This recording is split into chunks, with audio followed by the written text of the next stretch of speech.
You found it. Your home for the best content on your favorite team, the Fighting Tigers of LSU. Do us a favor, subscribe to the channel, leave your comments below, and be sure to smash that like button.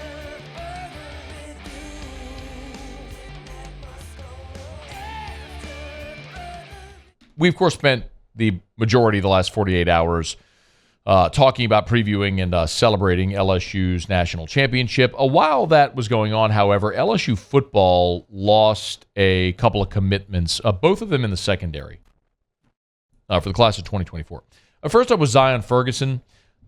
Ferguson, depending on which scouting service you subscribe to, either a 3 or a 4-star cornerback. He's out of Georgia.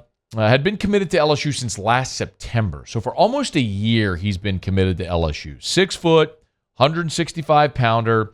He's number 327 overall in the On3 industry rankings. He's the 37th best cornerback in the country. So he was part of this really big recruiting class in the secondary that we've been talking about for a good while now with LSU as they were looking to rebuild it. So Ferguson not only decommitted from LSU, but he has now committed to North Carolina. So he made that public on all of his social media. So he's a kid from Georgia who decommits from LSU and is now committed to North Carolina. So Zion Ferguson out. Sometimes you know the story without being told the story, if that makes sense. I'll give you an example, like Tavion Galloway. And I don't want to be the guy that's like, anytime a player decommits from the school that you cheer for or cover, like, oh, well, they told him to leave. Well, like, sometimes players get processed. I mean, that there's not, saying a player was processed is about the nicest way to say something like that. But a lot of times this happens in recruiting. Sometimes a team takes a commitment from a player and they commit early, and then you go through another football season, another high school season, and then you reevaluate, or guys come to camp and you get to see them against other elite players, and then it kind of becomes what it is. So, I don't know if that's exactly what happened here with Zion Ferguson, but it kind of feels like it. As LSU's continued to stockpile numbers in the defensive backfield for the 2024 class, I don't think it's a giant coincidence that you had 2 of the guys who had been committed for a while decommit. So Zion Ferguson's a 4-star. On3 and 247 have him as a 3-star. ESPN and Rivals have him as a 4-star. He is committed now to North Carolina. He's ranked, as we mentioned, the number 327 overall prospect and the 37th best cornerback. So Zion Ferguson decommits from LSU. And I mentioned the tight end spot. So this is very similar, where you got a guy who committed early, who's not super highly ranked, and then you've got recent defensive back commitments. Of course, Andre Evans committed to LSU a couple of weeks ago. And sometimes you just have the conversation like, maybe it's time to look elsewhere.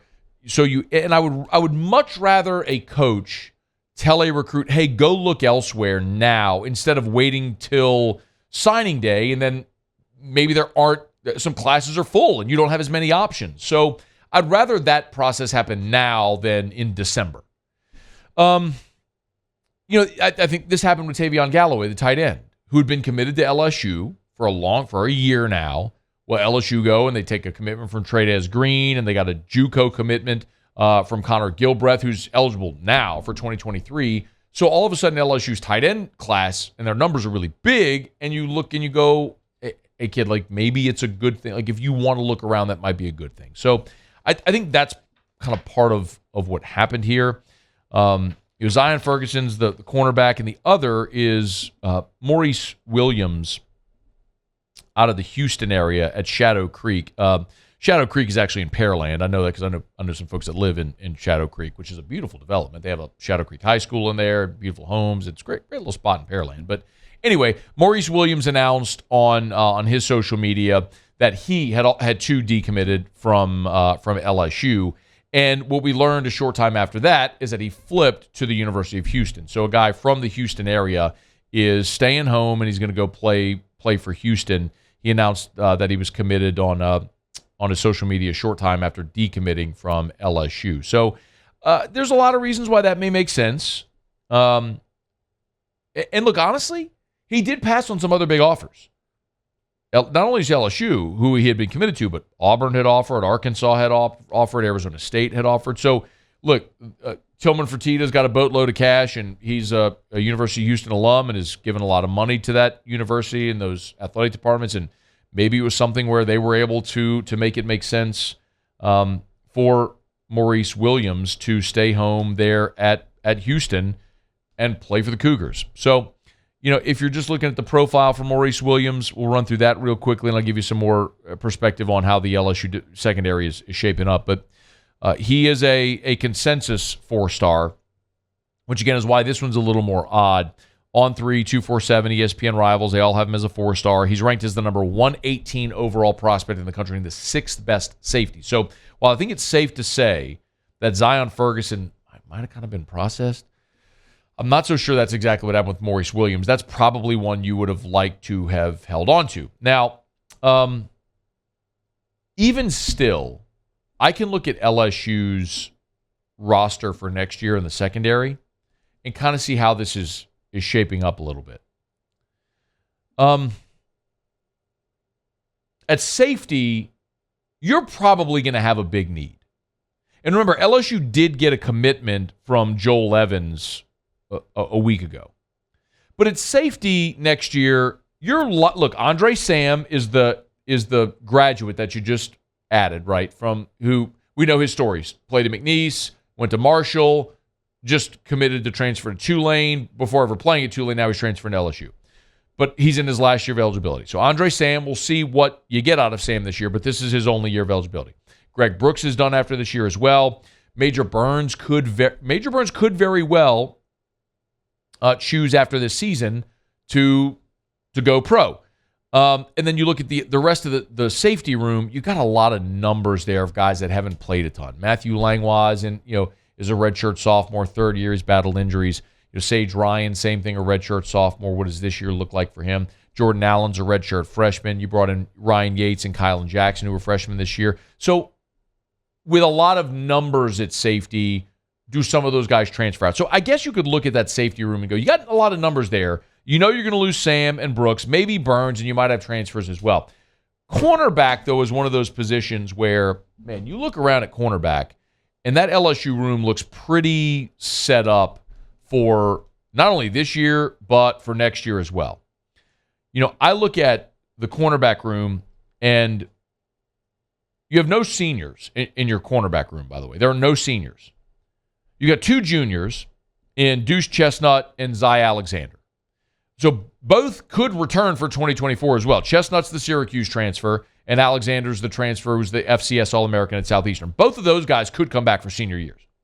Your sophomores are Denver Harris, J.K. Johnson, and LaTerrence Welch. All of those guys are back in 2024. So conceivably, your top 5 corners, that doesn't even count Javian Toviano, who they're very high on. As a corner, safety, nickel, could play any of those spots.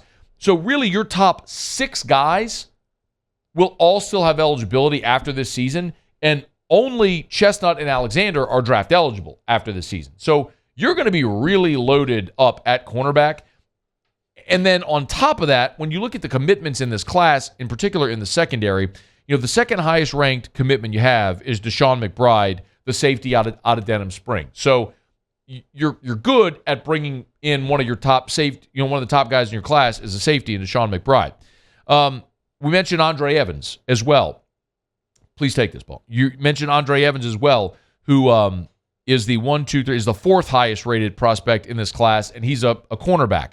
Juwan Johnson, a Louisiana kid from Lafayette Christian who had been committed to Colorado, you got flipped as well. So you run through this. Joel Rogers, the safety who I just mentioned, and you have one more cornerback in this class, in Wallace Foster out of Warren Easton in New Orleans. So you're loaded up with really good safety prospects. You have all of your cornerbacks coming back, and you already have a heavy load in this class. So I can understand why these guys decided, I'm going to look elsewhere because the room is pretty full over there. So a couple of guys decommitted from LSU while we were in the midst of all of the baseball conversation, and Zion Ferguson and Maurice Williams. But LSU still looks really good at both of those spots for 2023, 2024, and beyond. Hey, thanks so much for watching. Please leave your comments. I love to interact, and be sure to hit the red subscribe button below.